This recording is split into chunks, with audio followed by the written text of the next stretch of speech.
All right, guys, welcome back to Orlando Out of Context. I'm Brian. I'm Stephanie. So make sure go follow us on Instagram at Orlando Out of Context. Make sure to listen and subscribe on Apple Podcasts, Spotify, Stitcher, Google Play, and now we're on iHeartRadio. So make sure you guys tune in. So today we have a special guest. Welcome, Adam. Hello. So Adam is one half of the Dating Kinda Sucks podcasts. That's right. And half of you is based right here in Orlando. Right. I'm the Orlando half. And the other half, Sarah. Mm-hmm. Shout out to Sarah. I wish she was here to back me up in the girl portion of this. So she is based in, I think, Nashville, right? That's correct. Yes. Cool. Well, welcome. Thank you. So tell us a little bit. Actually, we'll start with Stephanie. So, Stephanie, you introduced me to the podcast. So, how did you get somehow, I don't know, I found either you like something of ours or I like something on Instagram, and then I saw that, and I was like, oh my god, that's my life. Dating fucking sucks. Let me look at this. Let me listen, and I love podcasts, so I just started binging, and then I was like, oh my gosh, they're from Orlando. Originally, they both were from Orlando, so They make a lot of Orlando references, like alehouse and, places they used to go on dates here and so on and so forth. So tell us a little bit about yourself. You do a lot of stuff, actually. I do, yeah. You're like the jack of all trades. Jackass of all trades, is what I say. And so I do a lot. The podcast is a big part of what I do, but I'm a writer. I do stand-up comedy. I'm an ordained minister. I write resumes professionally. I do freelance writing work. I'm a former lawyer, and isn't that crazy? And I do amateur photography. So I think that might cover all of it. Maybe not, but I think I like that because you're probably never bored. Never bored. I feel like sometimes that always broke, but never bored because none of those things make money. I feel like I'm good at a lot of things. It's good to have a lot of skills, though. And I think that it would be nice to just be doing different. And you things always all the work time. from home, right? I do. Nobody holds you down. No, you're free as a bird. Yes. That's the way to live life. It is. Like I said, it's a starving artist lifestyle, so it doesn't great, pay though. very well, but it's worth it sometimes to to not have to leave the house if you don't want to. So I always wonder, and I think I might know the answer, but why are you not like a lawyer? Like if you went to school and you spent all that time, it just wasn't your, like, I don't see that as your personality. Yeah, well, no, I knew I wanted to be a lawyer because I was like, I loved arguing. I loved, I loved the language. I loved picking apart languages was a big part of law. And I loved how they taught me how to write and read differently, like just law school does. But I realized about halfway through law school after working for a couple of law firms that I did not want to do it. It just wasn't for me. It wasn't I wouldn't be doing the things I wanted to do. I'd be doing the paperwork and just the bullshit that they'd make you do. And so I decided not to practice. And I still have the degree. It was but it's still good because for your own self, it's always good to know your rights and the law and it's things that are helpful and applicable to your life. I've been the informal lawyer for so many comedian friends who need me to review a contract or help them with something. Yeah. It gives me a doctorate, so I taught college for a while too. So there's a lot of things that I could do that definitely have a benefit even if you don't practice. That's awesome. So are you originally from Orlando? No, I was born in Boston, but then I grew up over in Ormond Beach, which is directly north of Daytona Beach. And then I moved away for college and law school, lived in Los Angeles for a while, and then came back. All right, cool. Yeah, I was married. I came back, got married. We were going to have kids and buy a house. We bought a house, didn't have kids, and then after being here for a while, ended up getting divorced. And then for the last 10 years, I've been kind of single and dating. Living the good life. I call it dating. Everyone else calls it stalking. Whatever. Well, you have to kind of... Dating game is a stalking game, I think, in some. I had to throw something in I do on stage. That's terrible. So you live up. You said you lived up in Altamont Springs. Yeah, that's where I live. I've got a house there. I like Altamont Springs. It's not bad. It's nice because I don't come to the side of Orlando. I don't come to the touristy side ever. It's very rare. In fact, my brother lives nearby, and I visit him maybe once every 2 years. So, are you going to stop by after this? No, I'm not. No. He didn't even tell him he's in the area. Leave this area as quickly as I can. No, I like the that side of Orlando a little better, just because it's less touristy. Nobody goes there unless you. Well, I think we were talking about their mall is kind of like, for people down here, their mall is kind of, nobody knows that the mall Altamont Spring is like like kind of a hidden gem. That on our days off. Yeah. To feel like we're like, ugh, have some breathing room, Yeah, like, I mean, it makes it easy to not have to travel. Like, I've gotten lazy in dating, for example. I don't go further than 5 miles around my house right now. It's just not worth it. I think that's a good choice, actually. And I just meet dates literally at the alehouse at the Altamont Mall, because that's where I go. I know everybody, so I just sit at the bar there. And I hold office hours there, too. So, like, when I have to meet a client or whatever for freelance work, I'll have them meet me there, because it just makes sense. That's your office. It makes it, it's better than having them come to my house. That's funny. So tell us a little bit about the origin story for Dating Kinda Sucks. It's kind of funny. Sarah and I were at a social media conference together, and she was in the audience, and I was teaching a writing workshop, and she followed me on Twitter during the workshop, because I said anybody who followed me, I would follow them. So you never formally met her, though, right? I didn't actually meet her. I followed her. I started seeing some of her stuff. It was entertaining. I liked some of her stories. I was reading her blog. She was writing a blog about dating at that point. And then I wrote a guest post for her, and we just started kind of communicating. And so I started following her on Instagram and then Snapchat, and I think she would share different things on different stories. And so I would talk about dates, I would share my bad dates, etc. And then one night I think I was drunk, and I just said, we should start a podcast. It was literally, and she was like, I'm down. And that was really the beginning of it. And so the next day, I think we scheduled a phone call to see if we could actually get along on the phone. It went really well. We felt like we had a good chemistry on the phone. And I think like 2 days later, we recorded our first episode, and it went really well. And then we were like, let's do this once a month. And then after we did the first episode, she goes, we should do this more frequently. So we started doing it weekly. Cool. And you guys both, though, had your own followings on blogs, correct? Yes. Like, so you each had your own audience, which was probably helpful. Yeah, we did our own audience. I think mine might be just a little bit larger from comedy and like other stuff that's like going viral and random things. And I've been blogging for a long time. I mean, not anymore, but I used to a long time ago. And so I grew a pretty big following, and on Twitter and everything like that. So that helped really boost it when we first started, and it really clicked. And then we finally met in December for the first time. So she was in town for the holidays. So 9 months after we started the podcast, that's interesting. We went out to alehouse actually, and got drunk, and then I took her to her first strip club. I want to go to Rachel's strip club. Yeah, it was good. We actually went to Dancers, not Rachel's, but Rachel's. I want to go, and nobody will ever go with me. Every time I pass it, I'm like, let's go, and nobody is like, in Castleberry, that one. Or the one by the airport. Oh yeah, I won't go to that one. That's the bad one? No, I don't. That's too far. Oh, you don't go to that one? Remember, he doesn't come down here. I didn't know there was two. Oh yeah, Rachel's Castleberry is within 5 miles of me. Oh shit. So I go there all the time. I've been to a strip club, the one on OBT, for a bachelor's party. I don't think it was the quality of Rachel's. No. I wouldn't. Yeah. I have some. Adam, you see it, no, don't go. I have some friends that work there, and I won't even go see them. So. Nowhere on OBT is a good place to be. But I just love the dynamic between you and Sarah, because you're in two different places. You're a boy, she's a girl. You're a little bit older. She's a younger millennial, and she loves making fun of how old you are. And their relationship reminds me a lot of Gil and I.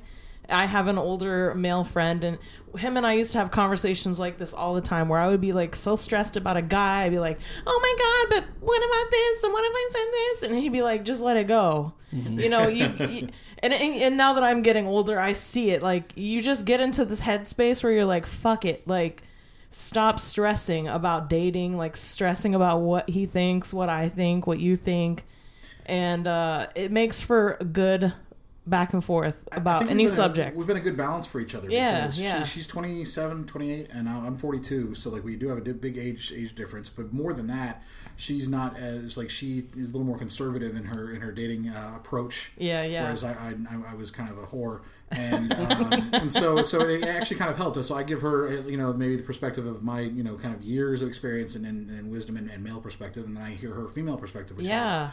But also it actually I've gotten. Like, I've kind of stepped back a little bit, and I've stopped trying to, like, have sex on a first date. And, like, maybe I'll wait a little bit, because now I know the impact it can have. And it's a lot of work now. I'm getting old anyways. Like, I don't really want to have sex that much anymore. So, like, I've tried to really slow down a little bit. So, in the year and a half that we've actually been doing the podcast, I feel like we've both kind of, like, really influenced each other significantly. So, for you, what is your dating goal? Like, you know, what is the end game for you for dating? Is it that you want to find a relationship? Is it that you just want to have fun? What are the goals? What's the goal for you? When I first got divorced about 10 years ago, that was the first person I'd ever had sex with, until I had an affair, and then that was the second person I'd had sex with. So I'd only had sex with 2 people at that point, and I realized that I was really missing out my entire life. So I went through a period that I call a tramp age for a while, where I just, you know, I mean, it was ridiculous, but I was just really finally being like free, and I was 32, and I was finally like, oh, now I know what this is like. So now I've reached the point over the last couple of years where I'm ready for a relationship, and it's something that I'm going to keep my eye open. But I left a marriage for a reason, and I'm not going to get into another relationship unless I know it's the right thing. So right. I really keep an eye on somebody that I think is going to be a good match, but I'm not pushing it too much. I'm not really trying to like be like I have to get in a relationship, because that's when that desperation is never going to work for anybody. Right. Yeah. Well, I was just listening to, I guess it was your last episode, and I think there was kind of some talk about, there was a story about you know, someone being desperate, not either of you two, but you know, someone, and it's interesting how some people don't recognize in the dating world that they're coming across as desperate, and how that can, for me, when I was dating, that would turn off right there. If you're being desperate, then to me that's a turn off. That's the first sign. Because it's like, I'll just take anyone. It's nothing about you that interests me. It's just like a warm body. Right. It's the attitude that what they're looking for isn't the right person. They're looking for a partner. Like they want a relationship, or they want a spouse. They don't want someone who's right for them. They're just more concerned with getting the title. And I'm in a couple relationship groups on Facebook where I promote the podcast, and I see a lot of people, and a lot of them are women who post that, and I'm like, you don't know how bad that sounds. Like, that sounds terrible. I would never want to date you because you're so desperate, and to cling to anyone that might show you any type of love or affection because you want a relationship that badly. Right. Definitely. So I saw on your story last week, you posted a little thing that Ashley Madison listed Orlando as the #1 of top 20 cities for infidelity. Not Las Vegas? No. I think Las Vegas was on the list, but it was way down. Well, in Las Vegas, prostitution is legal, so you don't need to go to Ashley Madison if you're trying to get laid, I think. So this is information drawn is just from their... Ashley Madison's actual... from all the people that have like signed up for the site. Gotcha. That's where they're getting this information I thought from. they were just presenting like here's an interesting fact, but it's actually their data. This is factual data. Gotcha. Okay. That's kind of crazy. It's interesting. I don't actually think it's that surprising when you realize that we are one of the top 2 conference cities in the country. So this is where every business conference comes. So then you've got a bunch of married, unhappy, horny businessmen who are sitting there on their hotel rooms for a week at a time. And in addition to that, UCF and UF, I think, are among the top 2 schools for sugar daddy apps. Interesting. So if they are in the top 2 for like the women on UCF and UF are in the top 2 for that, then that makes sense at Ashley Madison, because they probably have an Ashley Madison account as well. Right. So that makes sense to me. It actually, yeah. I mean, it doesn't. It's really sad, Orlando. Well, it just makes it. It's not a good look. It's mostly tourists, you know. Yeah. I mean, depending on your end game and your goal in dating in Orlando, you know, that's going to kind of suck for you if it's, you know, a relationship is what you're looking for, right? And that's that moves to our next point. Like, you know, how is it? How do you date in a transient city? Like, everyone here, I feel like, is in passing. You know, we have people on internships, people here for business, people, you know, to college. So it's really hard to date here, I think. Maybe over in this area, like in Mickeytopia over here, like I think it could be like that. But like, I think that when you're over in like downtown Orlando and that area, no, everybody's the same. Well, that's why I told you when I was dating, what I would do is if I was up north, I would turn on my apps there to try to get those people to kind of see a different, you know, different view. Basically, right? Because when we open the apps here, it's all people from these hotels, right? So that's why just trying to have one night stands, you know, stuff like that. So, which, I mean, no judgment. That's what they want to do. That can be fun as well. But yeah, so I haven't really found it. What I found is actually it's such a small town for being a large city that if I match with somebody, there's a chance that they have either already know who I am or know somebody I know, Or if I look them up on Facebook, we have 30 mutual friends already, and so it's very common for that to happen. And so I don't think it's actually as transient, but like I said, here, yes, I can imagine. Although I matched with some people who are interns, and I've gone out with some people who are like interns over at Disney too, because when I get bored and I expand my your 5 miles, if I run out of my 5 miles and it says there's nobody around, then I'll put it up to 25 or 30 for a little bit just to see. And and so I'll match with some of them, and we'll go out and have fun. And there could be potential there because they might move here at some point. If things go well too, they might consider it.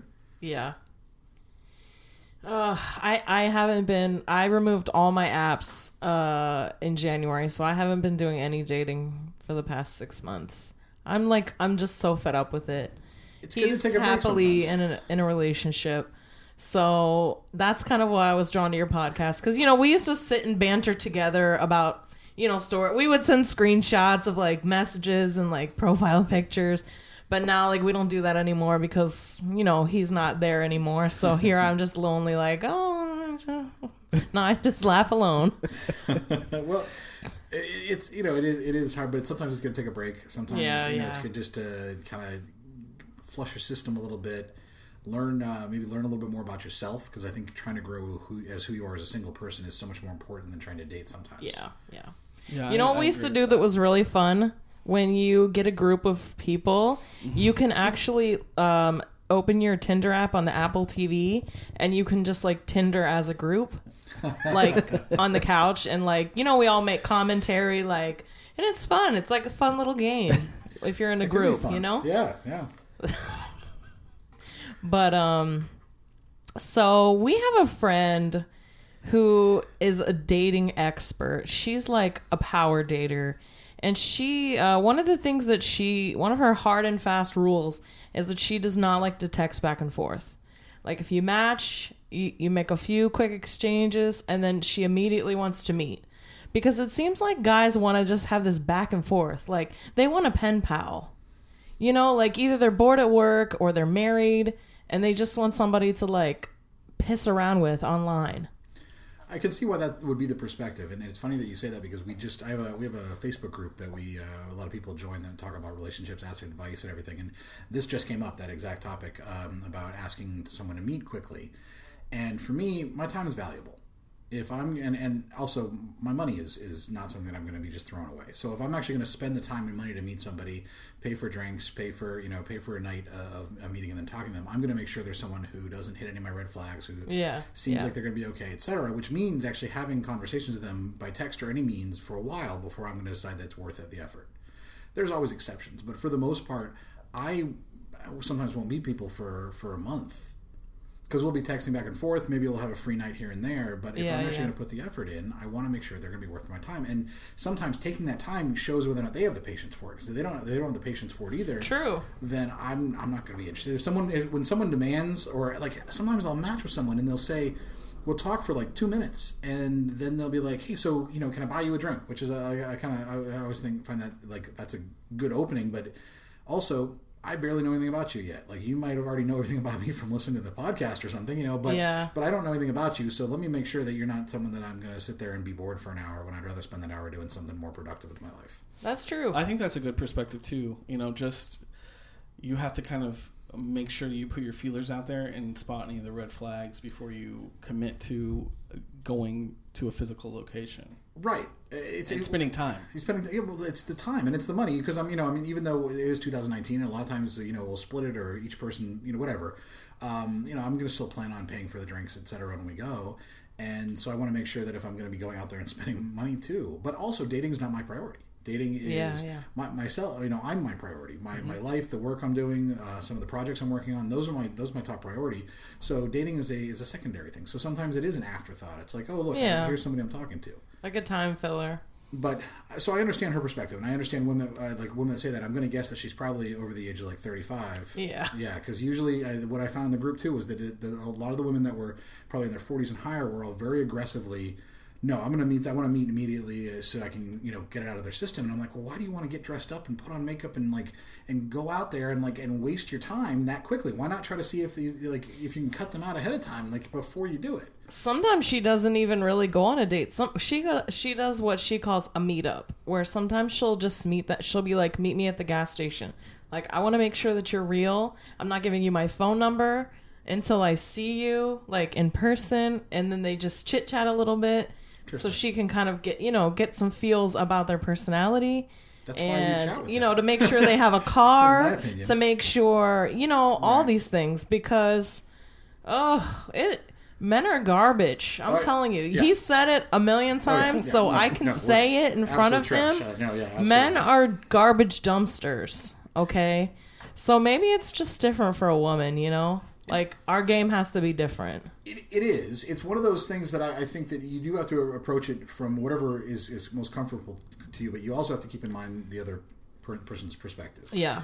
And some guys are just going to keep somebody on the hook because they're shitty, or they're actually in a relationship and they're just trying to get laid. Mm-hmm. Who knows? But you can feel that out if you actually have a conversation with them. You can tell pretty quickly if they're not replying or if they're not giving the answers you want. Then just match them and move on. Now, when I've taken a break for a hiatus from stand up for a while just because I needed to focus on my writing. But when I was doing stand up 6 nights a week, it was hard for me to meet up with the people. So I would have them meet me, kind of a meetup like you just said. I would be like, listen, I'm going to be hosting this open mic here. Why don't you come out and just like bring a friend, and I'll say hi or whatever, and we can at least briefly chat, and then we can maybe figure out plans later.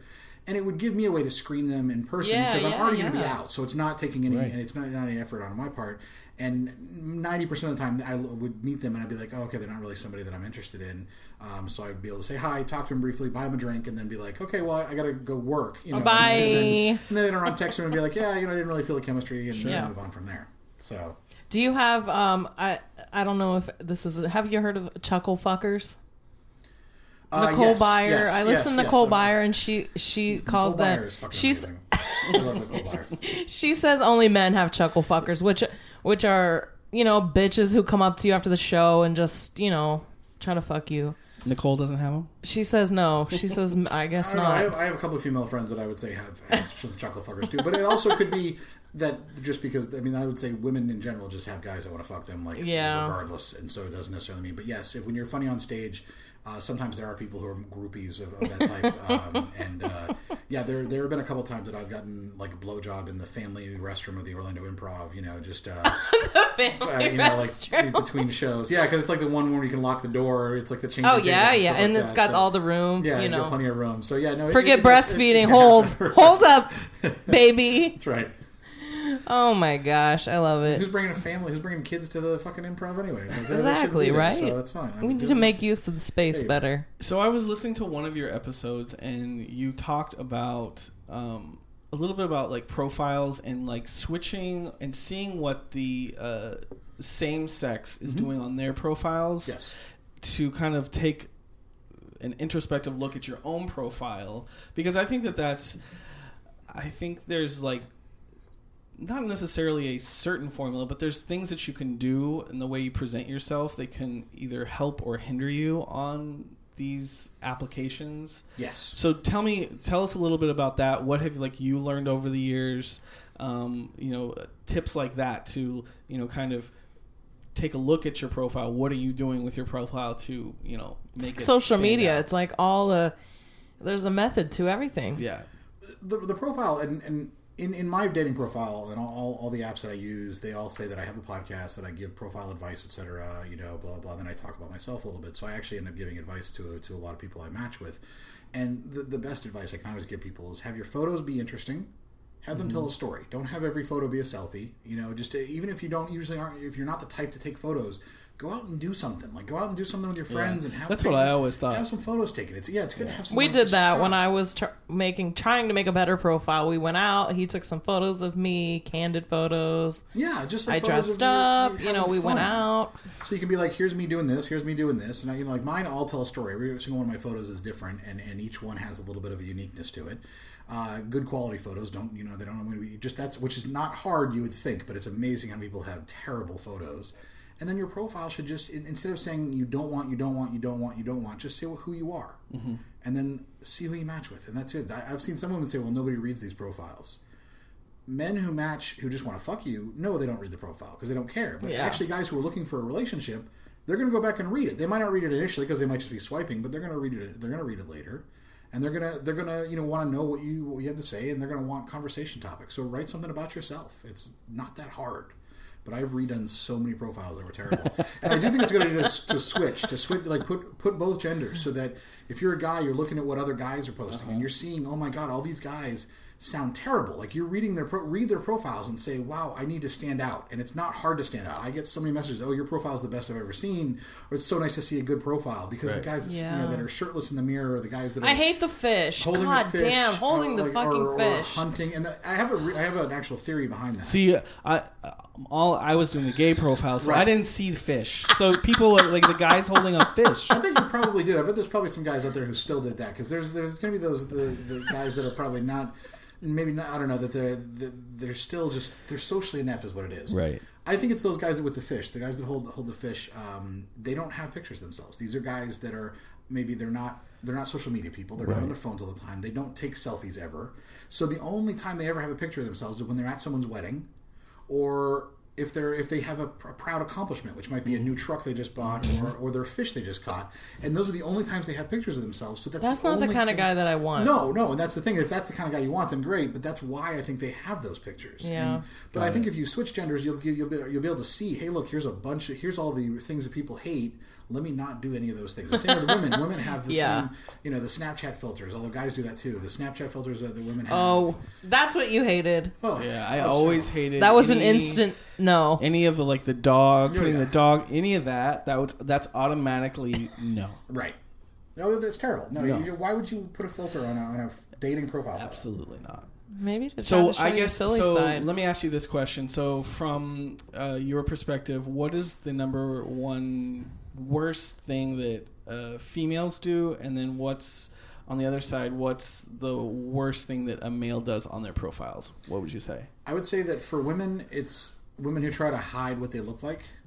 That, I have a picture of me on stage. I want people to know that I'm a big guy, I look like a gorilla, and and if that's what you like, that's what you like. Full body pictures, right? So women try. I think there are women who try to hide what they have. They have everything is a very special angle. It's all taken in certain ways, and it just doesn't show that if they're plus size or anything. It doesn't show any of it. So then you have to make the bad assumption that they are, right, or there's something they're hiding. And with guys, I would say it's probably a combination of the mirror and the fish, like those two, the mirror gym ones, like the shirtless pictures. You know what I got a lot too was guys who posted photos that were like 10 years old. Yes, and I knew it because you can just tell by the quality of the photo or how shitty the photo was actually, and you can just tell by their clothes and their hairdo that this is 10 years old.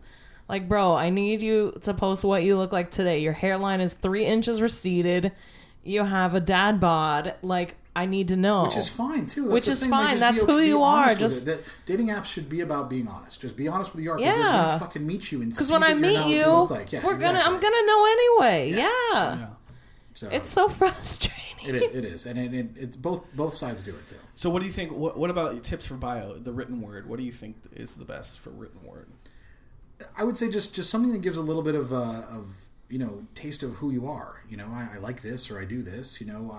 I say that I'm a writer and a comedian, and I live on the weird side of life, and I like it. And that's kind of or I've said things where I'm pretty much impossible to date, but I'm willing to give it a shot. I think for a while mine said basically I used three things I liked. I said Star Wars, Chelsea Handler, and sushi. I think is what I put, and I left it at 3 words. That's it. 3 things. That's not bad either, because it gives a little bit of perspective. I would say use more than that. A little bit more. Like I link my Instagram, which I think people should do if you're unless you're a woman, you're worried about people stalking you. But if you're not. If it's something where your Instagram is also locked down, it doesn't give enough information. It doesn't give information you're worried about. But I think the more information you can provide to somebody, the better it can be for them to decide if you're worth dating or not. One of those time savers again. Unless you're just going to have somebody meet you at a gas station, which sounds totally normal.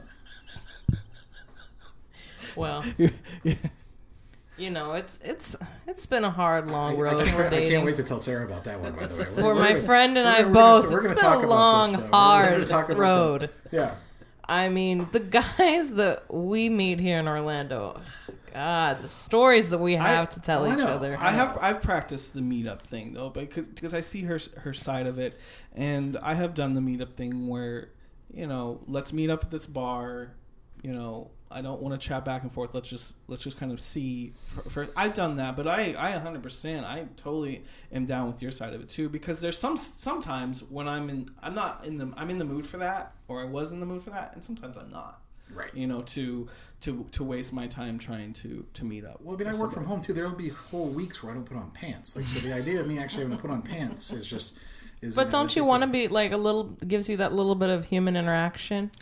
I mean, I live in a house. He doesn't need as much human interaction as you do, Stephanie.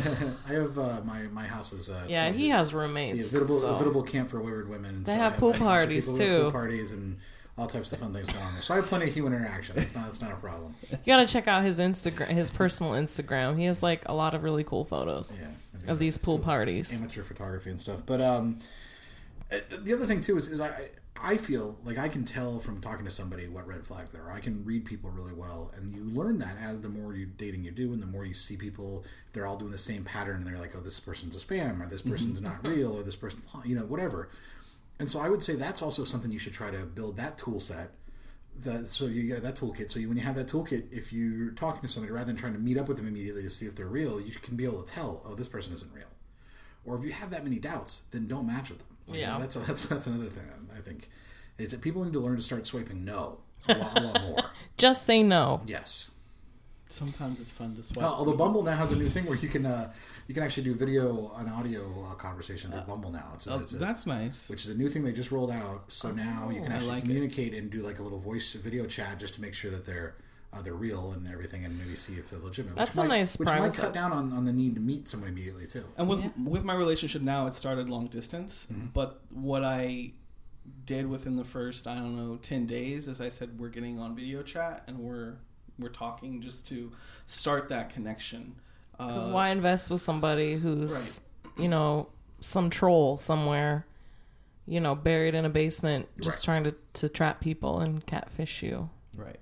Yes. Exactly. Nobody wants that.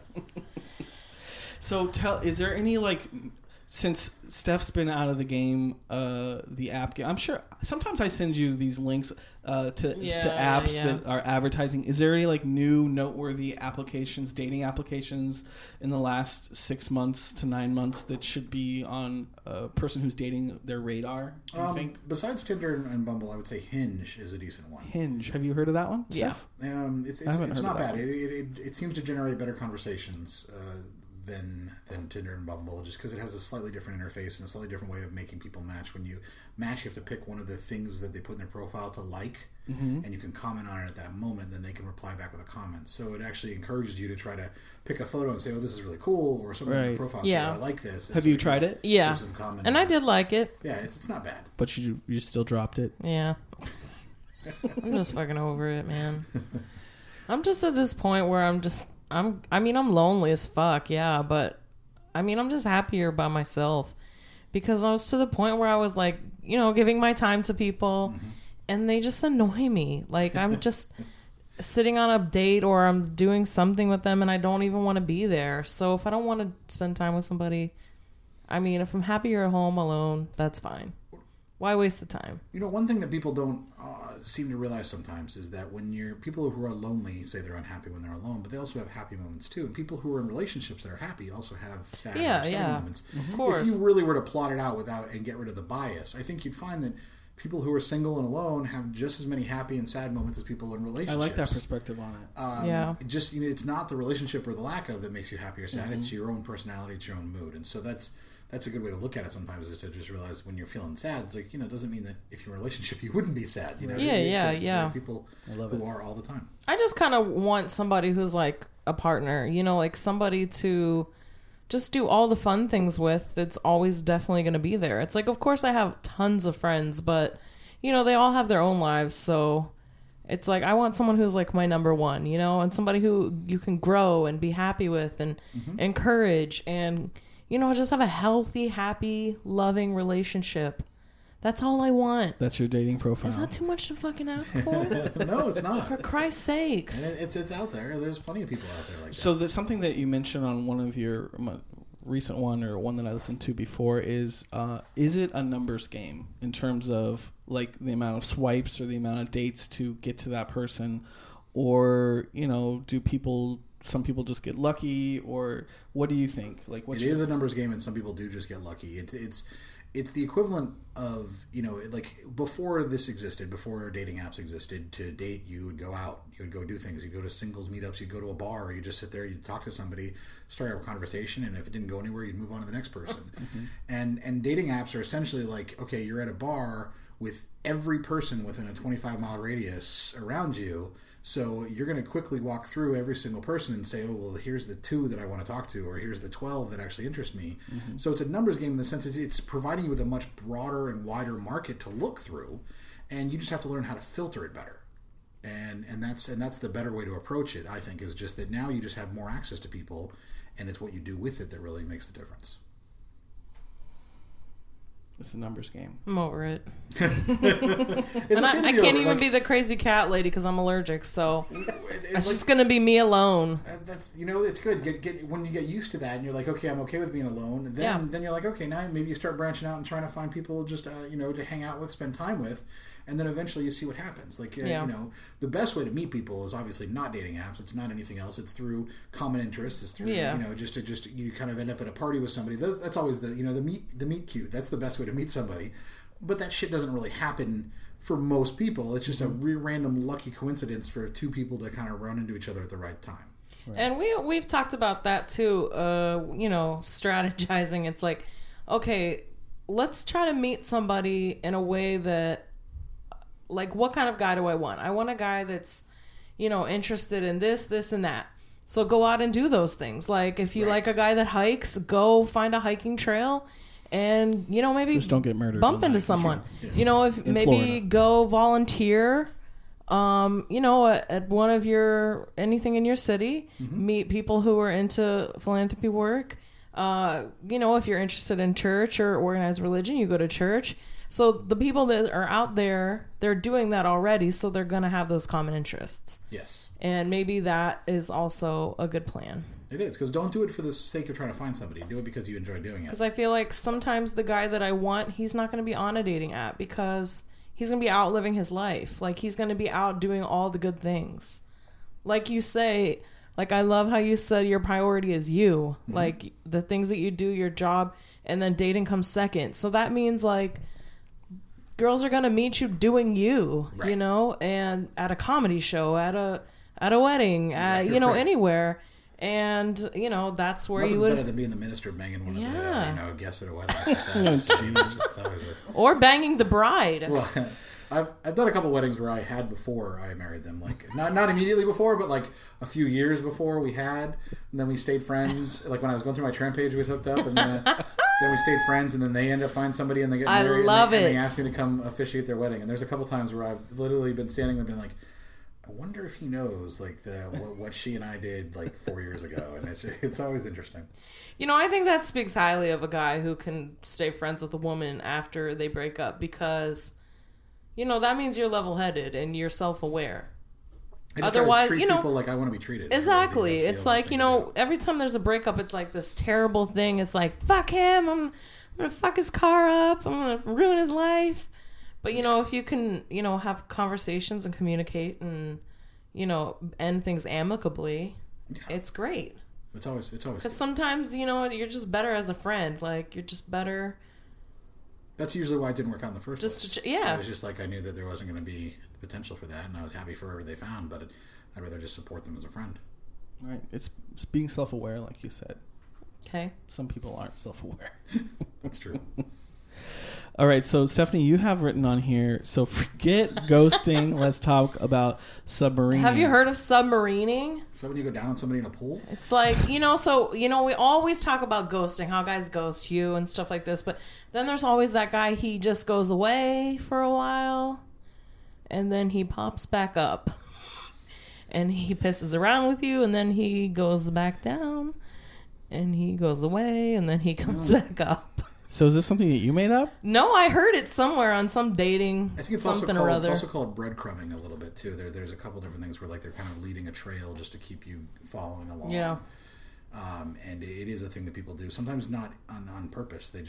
That's their life, and it's up to you as the person if you're being submarined or breadcrumbed or whatever to cut it off. It's up to you to be like, to block them and end it, and have the strength to be like, no, it's not worth it anymore, because you're kind of subjecting yourself to that if they keep popping up and you keep saying yes too. And so that's it is kind of a thing. There's so many different phrases for what people do now, because people can they can hover, they can watch your social media, they can orbit you, and so they're liking your stories and they're occasionally watching your stories. There's so many little things that you can do. People still orbit. Like, I think even now, even probably more than I'm in a relationship, I can see. Oh, absolutely. You can see when them. You get orbiting. a relationship, they seem like even more so. They pop right back. Because I have my profile on Instagram public, and some of them because they're waiting for it to be done, and they can come back in, and then their submarine will pop back up, and they'll be like, "Hey, girl." So let's talk a little bit about we like to, when we have guests, like, ask them some Orlando questions. Like, what's your favorite restaurant in Orlando? See, I'm going to be terrible at this. Well, I already know the answer. Alehouse, right? I love alehouse. I might just say that. Like, I honestly, because it's easy and it's cheap. Like, let's talk. We haven't talked about alehouse on this podcast, and it's kind of a given. I mean, an Orlando, the food's not bad. If you get the right food, it's actually pretty good. I think the food is good. Yeah, I mean, like some of it's, but most of it's actually pretty decent. But I think the number one thing for me for alehouse is, no matter what alehouse I go to, I know whatever I'm going to order, that it's pretty much going to be the same. Mm-hmm. The service is just going to suck usually. I've never had bad service there, but I always sit at the bar. Like, well, also, if you go to an alehouse that you know the people there, that's true. They have the drink sitting on the bar when I walk up. So yeah, no, that's. But I mean, if you sit at the bar, you usually get better service. I found. Yeah. But it's also the place you can go till 2 a.m. and you get food, but it's not a Denny's or an IHOP. Yeah. It's an actual restaurant. I mean, it's way better than Denny's or. And if you're going on a date, it's really has something for everyone. They have seafood, steak. They have pizza. Yep. Pasta. They have something that covers all tastes. So if you're vegan, they have napkins you can eat on. So then what's your go-to meal at alehouse? I usually just get the zingers. Mountain Melt? Yeah, I get the Mountain Melt. The zingers. God, I love a Mountain Melt. I mean, not. Yeah. I mean, it's good, but it's too much. I'll get like just a set of zingers. Steph. Yeah, I mean, I probably go there like 3 nights a week, so whatever, at least. But I mean, so I know I'm terrible, but like I like places like Fleming's. I like their steak. Rachel's, actually, the food there is fantastic. Really? See, why don't we go? Can we please really go? Good food. They have a lobster biscuit. They have a lobster biscuit. It's fantastic. It's really good. So you've never been to the Rachel's over here by the airport? I've been there once or twice. I don't think I ever ate. What's the comparison? The Rachel's by the airport is like, it's like an airport strip club. Like it's all businessmen. It's all international businessmen and stuff like that. The one in Castleberry is a lot more locals. And then in between is Dancers, which is the place I usually go to, which is just like Cheers. It just happens to have naked women in it. Like, it's really just a great little bar. No food though. So Rachel's, I mean, how does the eating take place? Are you like eating and then there's like a woman right here? Or there's a restaurant area, so you can actually go sit in the restaurant. Can't eat while you watch? No, there's an area where you can go eat, or you can just sit at the bar, or every table they just bring it out and just bring your food right to your table, and then you can eat, and the stage is in front of you. Oh, okay. So it's like going to see I don't know. Yeah, you definitely need to go. I've never been. But yeah, there's a lot of really good places though. Like, downtown, of course, there's a bunch of great places that I like to eat at when I'm downtown, other than like Gringos and stuff. But like, the Wall Street restaurants aren't bad. I'm a fan of those. Poorhouse Avenue, Pom Poms is always good in the late night. Pom Poms. What do they have at Pom Poms? That's the place with the grilled cheese sandwiches. Tea House. It's open till like 4 a.m. Oh, Pom Poms. Where they're always taking the sandwiches like this. I haven't been there, but I want to go. So good. You should definitely check it out. Late night stuff. Yum. Yeah. So I'll try anywhere, but restaurants are alehouse is really good. Any dive bars? I was just going to ask. Any dive bars? Yeah. I mean, I used to love Wallys. Wallys is coming back. Yeah, they're backing up with no smoking though, and I don't smoke, but I liked the fact that you could walk in, you couldn't see if you were taller than 6 feet because there was just a cloud of smoke. They just had a character to it. So I'm kind of they're open now, and I'm kind of afraid to go in and see what they're like. It's new ownership, I assume. Somebody bought it, keeping everything new, but they revamped the whole place. I imagine it's gonna have. I didn't go to the original, but I'm imagining it's gonna be a different vibe. It is. Like, it used to be like literally I would get a vodka Red Bull and they would take a juice glass and fill it to the top with vodka. Like, so the surface tension, like the vodka was actually bubbling over, and then hand me a can of Red Bull with a straw. Wow. So you had to like essentially sip straight vodka, warm, and then put Warm. and then your Red Bull. Yeah, It definitely sounds like some place called and it was Wallys. like $4, like, you know, and it was amazing. Like, so yeah, it was always a great place. But Tanqueray's is a good dive bar too downtown. That's You ever always go good to Stardust for Dirty Bingo? No, It's good. no, It's fun. Stardust they're not. Are they just beer and wine? No. Are there more? No. They have liquor. Okay. They're a I full haven't been bar. there in a while. So Yeah, they're Yeah, a they full have bar. full bar. Okay. They have the tiki bar next door. And to the tiki bar Stardust. next door, which Yeah, is it's kind of cute. small, hidden. That's cute. I'll have to I'm try it. excited for the new Halloween bar that's going to be opening. That still, they see no date. I don't know when it's going to be opening. They keep posting photos of all these things that they're making, all these elaborate decorations and everything. Have you heard about it? I haven't. It's called Cocktails and Screams. It's going to Nice. be Where is it? somewhere near 55th and West Building. Oh, cool. But they already own another place, right? Or They're the same people that own Joysticks. gotcha. Okay. And Joysticks is pretty decent. Yeah. I like Frosties. Pricey. Yeah, Frosties is okay too. Yeah, I mean, there's so many like good little like bars. In Altamont, there's a bunch of like, you know, shitty little bars you can go into. Green Parrot and stuff like that are just, you know, live music, and Post Time Lounge is another one, just like good drinks and, you know, cheap. Right. But definitely dive bar. It makes you feel like you're not in Orlando. So, kind of to finish out, tell us a little bit about the Facebook group, because in the episode I was listening to, you were sharing like some stories from the Facebook group. So, tell us a little about the Facebook group, where they can find that Facebook group, and then what people can expect when they go. It sounds like an active community. Well, yeah, we decided instead of trying to like just do a page for the podcast and promote it, that we wanted to do something where people could actually ask questions. Mm-hmm. So we started this Facebook group about a year ago. I think it was June of last year. It's facebook.com/groups/DKS podcast. Okay. So, and because you can't use sucks in title on Facebook, so dating kind of sucks. Couldn't use it anywhere, so I had to use DKS podcast. But damn you, Facebook! And it's got, I think, 800 plus members. Oh, wow. And it skews very, very, very female. But it's a lot of people who just they ask questions, they share profiles they've seen, they share links, they tell dating stories. But it's also very no judgment, no shaming. Like that's very important to us, is to keep it a place where someone's sharing a profile, it's because they wrote something stupid, not because of what they look like. Yeah. Right. We're not. We try not to be anything like that. The whole goal is to keep it kind of an open, safe environment for people to ask questions and get advice. Have you had any hookups within the group? Like me personally? No, like any members who found each other, gone out on a date, got married. Oh, I mean, No, any success stories? maybe, but we don't want. It's not designed to be a singles thing. Like I actually try to discourage that. I just assume that everyone in the group is basically in the same mindset of being frustrated with dating. They are, and I would say that, but it is mostly women, and it's people Yeah. from all across the country. Well, actually, no, we've got people in like another like 10 different countries too. So it's all over. But I mean, we've done a meetup where like locally people came out, and that was fun. But I really try to discourage it being like a dating thing. I don't want to try to match people, because then what happens when it doesn't go well and people want to talk about it in the group? The group is supposed to be a place to talk about it. So then it's like we have to figure out which one do we lose. Like we're gonna, we might kick out. And if I'm going to kick one out, I'm always going to kick the guy out every time. Like I don't. We gotta choose sides in the divorce. Yeah, oh exactly. man. So I try not to encourage. Oh that wow. But it's a good group. It's people who are in there seem to enjoy it quite a bit, because they get to really have a place to just maybe share things they wouldn't otherwise ask, or they don't know how to ask. Sure. And so where can listeners find your podcast? They can find us on our website, datingkindasucks.com, and of course we're on Spotify and Stitcher and Apple Podcasts. And you have a Patreon now? All those. Yes, we do. We just started a Patreon for $5 a month, so people can support us if they want to, at least, just because we do. It ends up costing us money to do it. Yeah. And that's, We should maybe do that too, because it costs us money to do right. it. Well, that's why we thought it would just, like, even if it just covers our costs. And for $5 a month, I figure people are, willing to do that, and we've had some good patrons already. But that's nice. It's patreon.com/DKS podcast. And then Instagram is Dating Kinda Sucks podcast is our Instagram. And then, we're on all the places. We're not on iHeartRadio yet, though. It's something I applied probably a month, 6 weeks ago, and then we just got accepted about a week ago or so. I didn't even.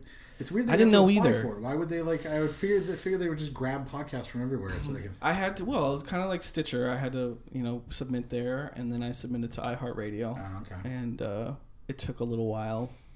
I can't see what our viewership there. Like I don't get a full account. Like Stitcher, you get a full account. You kind of see what's going on. But for iHeartRadio, you just get put into their list of podcasts. So we've had a nice little chit chat here. But if you want to go more in depth, you know, they do every How many episode. episodes do you have now? We stopped counting. We switched to after the first year we switched to season 1, season 2, so, and then we stopped numbering them for Apple and stuff too. But I think we've done, I want to say 75 episodes. Yeah, you have quite a library. Yeah, something like that. Yeah. So people can really binge. If they really can. Yeah. So it's best to go from the first one to the last because they basically spend the first half hour, chit chatting about their personal lives, who's on the dating block at that moment. And then the second half hour will be the main topic of the episode. So if there's something particularly you're looking for, you can go through the list and see what strikes your fancy. But they're all great. I like the one that I was listening to on the way home today. Is they talk about shaming, dating, shaming people for using dating apps. Yeah, which people who blame the apps.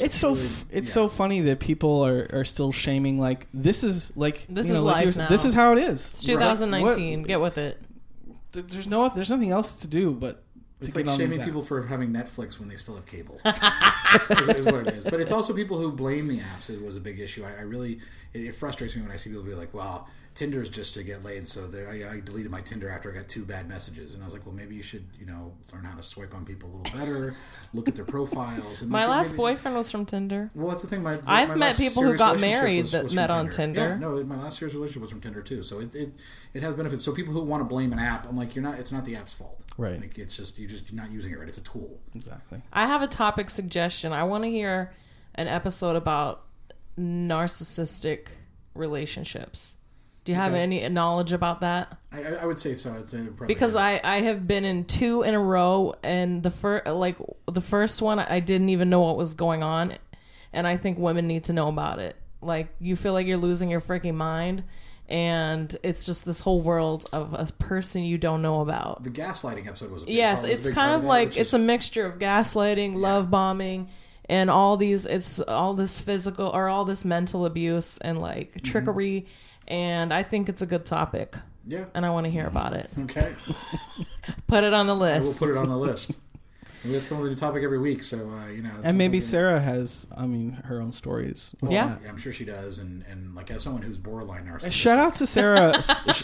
Shout out to Sarah again. So yes, we wish you could be here. Yeah, like I couldn't do the podcast without her. Like she really is like the two of us together make a good team, and if it was just one of us on our own, we wouldn't be able to do it. So it wouldn't be the success it was. It wasn't for both of us working together on it. So. I like that you're mixing up your intros now too. Yes, maybe we should start doing that.